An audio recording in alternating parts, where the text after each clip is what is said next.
Hi, എല്ലാ പ്രിയപ്പെട്ടവർക്കും എൻ്റെ മറ്റൊരു വീഡിയോയിലേക്ക് സ്വാഗതം. ഇപ്പോൾ രാത്രിയാണ്. നമുക്ക് നല്ലൊരു വെജിറ്റബിൾ പുലാവ് ഉണ്ടാക്കിയല്ലോ. വായോ. നമ്മൾ വെജിറ്റബിൾ പുലാവ് ഉണ്ടാക്കാൻ വേണ്ടിയിട്ട് ആദ്യം കുക്കർ വെച്ചു. അതിനകത്തേക്ക് ഞാൻ കുറച്ച് ഓയിലല്ല, ഇതിനകത്ത് ഡാൽഡയാണ് ഇട്ടേക്കുന്നത്. ഡാൽഡ ഒഴിച്ചു. പിന്നെ ഒരു ബേ ലീഫ് ഇട്ടു, ഒരു തണ്ട് കറുകപ്പട്ട, കുറച്ച് വലിയ ജീരകം, പിന്നെ 3 പച്ചമുളക്, 2 ഉണക്കമുളക്, വെളുത്തുള്ളി, ഇഞ്ചി. ഇനി ഇതിനകത്തേക്ക് നമുക്ക് ഇപ്പോൾ അത് ഒരുവിധം ആയിട്ടുണ്ട്. ഇനി ഇതിനകത്തേക്ക് നമുക്ക് കട്ട് ചെയ്ത് വെച്ചിരിക്കുന്ന വെജിറ്റബിൾ എല്ലാം കൂടി ഇട്ട് കൊടുക്കാം. എല്ലാം കൂടി ഒന്നിച്ചാണ് ഇടുന്നത്. അതിനകത്ത് ഉരുളൻകിഴങ്ങ്, ക്യാരറ്റ്, ബീൻസ്, സവോള, പിന്നെ ഒരു വെറൈറ്റി ഐറ്റം ഇതിനകത്തുണ്ട്, പപ്പായ, പിന്നെ കോളിഫ്ലവർ. ഇത്രയും സാധനം ഇട്ടിട്ടുണ്ട്. ഇതിനി ഒന്ന് നന്നായിട്ട് വാട്ടിയെടുക്കുക. കരിയാപ്പില ഇട്ടില്ലായിരുന്നു, ഒരു രണ്ട് കരിയാപ്പില ഇട്ട് എടുക്കുക. അതിനകത്ത് കുറച്ച് മല്ലിയില.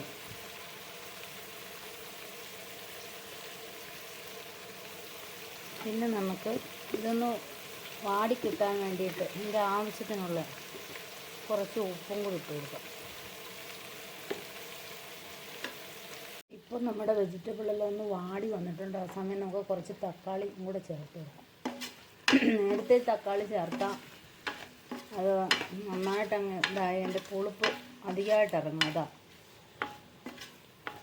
പിന്നെ നമുക്ക് കുറച്ച്, ഞാൻ അണ്ടിപ്പരിപ്പും മുന്തിരിയൊന്നും വറുത്തിടുന്നില്ല, കുറച്ച് അണ്ടിപ്പരിപ്പ്, പിന്നെ കുറച്ച് മുന്തിരിങ്ങ.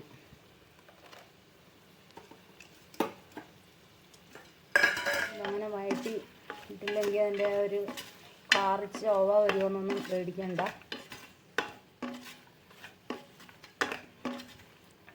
കറക്റ്റായിട്ട് കിട്ടും നമുക്കിത്. ഇപ്പം നന്നായിട്ട് വെജിറ്റബിളെല്ലാം ഒന്നായിട്ടുണ്ട്. ഈ സമയം നമുക്ക് വെള്ളം ഒഴിച്ചു കൊടുക്കാം.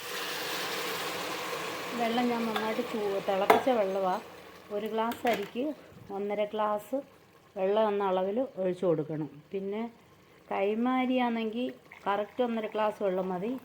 ബസുമതി ആണെങ്കിൽ കുറച്ചുകൂടെ ഒഴിച്ചാലും കുഴപ്പമില്ല. അതിലേക്ക് നാരങ്ങ നീര് ഒഴിച്ചു കൊടുക്കണമായിരുന്നു.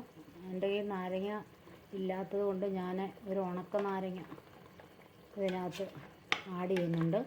അത് ഓപ്ഷണലാണ്, ആവശ്യമുള്ളവർക്ക് ചെയ്താൽ മതി. ഇനി നമുക്ക് അരി ഇതിനകത്തേക്ക് ഇട്ട് കൊടുക്കാം. വെള്ളം നന്നായിട്ട് തിളച്ചിട്ടുണ്ട്.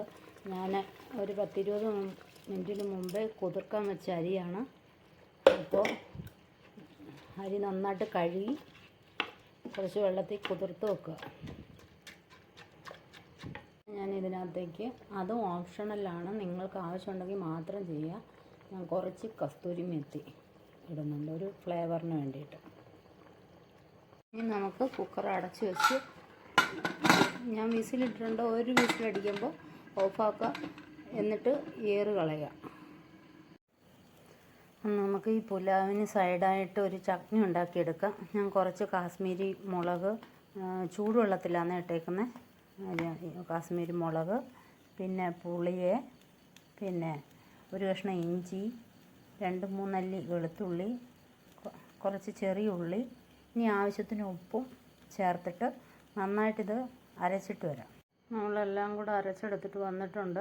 ഇനി നമുക്കൊരു ചീനിച്ചട്ടി വെച്ച് അതിനകത്തേക്ക് കുറച്ച് എണ്ണ ഒഴിക്കാം.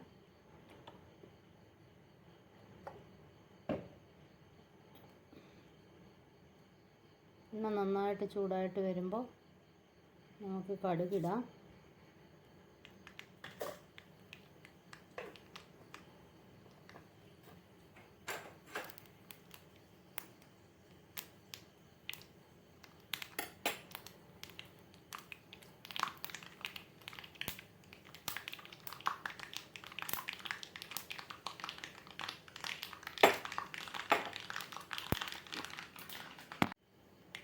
കടുകിട്ട് പൊട്ടി കഴിയുമ്പോഴത്തേനും നമുക്ക് അരച്ച് വച്ചിരിക്കുന്ന ചട്നി ഇട്ട് കൊടുക്കാം.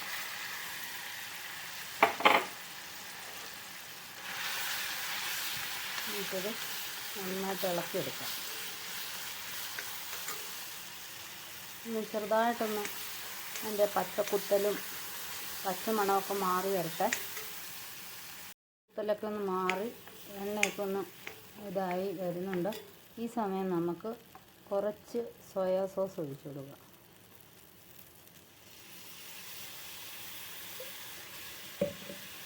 അതുപോലെ തന്നെ കുറച്ച് നമ്മൾ പുളി ഇട്ടിട്ടുണ്ട്, കുറച്ച് ടൊമാറ്റോ സോസ്.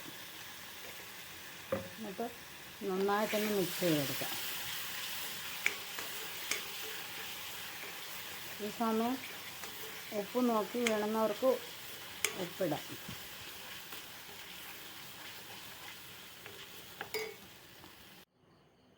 ഗൈസ്, അങ്ങനെ നമ്മുടെ അടിപൊളി പുലാവ് ഇവിടെ റെഡി ആയിട്ടുണ്ട്.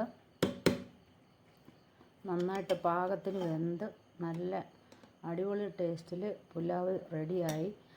സ്കൂളിലൊക്കെ പോകുന്ന കുഞ്ഞുങ്ങൾക്കൊക്കെ നമുക്ക് പെട്ടെന്ന് ചെയ്ത് കൊടുക്കാൻ പറ്റുന്ന ഒരു കാര്യം. അതുപോലെ വെജിറ്റബിൾ കഴിക്കാത്തവർക്ക് ഇങ്ങനെ ചെയ്യുമ്പോൾ അവർക്ക് ഇഷ്ടമാകും, അവർ കഴിക്കും. ഒരു മുട്ടയൊക്കെ പൊരിച്ച് കൊടുത്താൽ അവരത് കഴിച്ചോളും. പിന്നെ ഈ ചട്നിക്കകത്ത് ശകലം കായപ്പൊടിയും കൂടെ ഇട്ട് നമ്മളൊരു കണ്ടെയ്നറിലാക്കി സൂക്ഷിച്ച് വെച്ചാൽ ഫ്രിഡ്ജിൽ വെച്ചിരുന്നാൽ നമുക്ക് ഇതുപോലെ ആവശ്യമുള്ളപ്പോൾ എടുത്ത് ഉപയോഗിക്കാം. അതുപോലെ തന്നെ ഇനി ഒരു മധുരത്തിൻ്റെ ഇതൊക്കെ വേണമെന്നവർക്ക് വേണമെങ്കിൽ കുറച്ച് ശർക്കര പൊടി ഇടാവുന്നതാണ്. ഓക്കെ, അപ്പോൾ എല്ലാവരും ട്രൈ ചെയ്ത് നോക്കുക, ഫീഡ്ബാക്ക് അറിയിക്കുക, ഷെയർ ചെയ്യുക, കമൻറ്റ് ചെയ്യുക. അടുത്തൊരു വീഡിയോയിൽ വീണ്ടും കാണാം.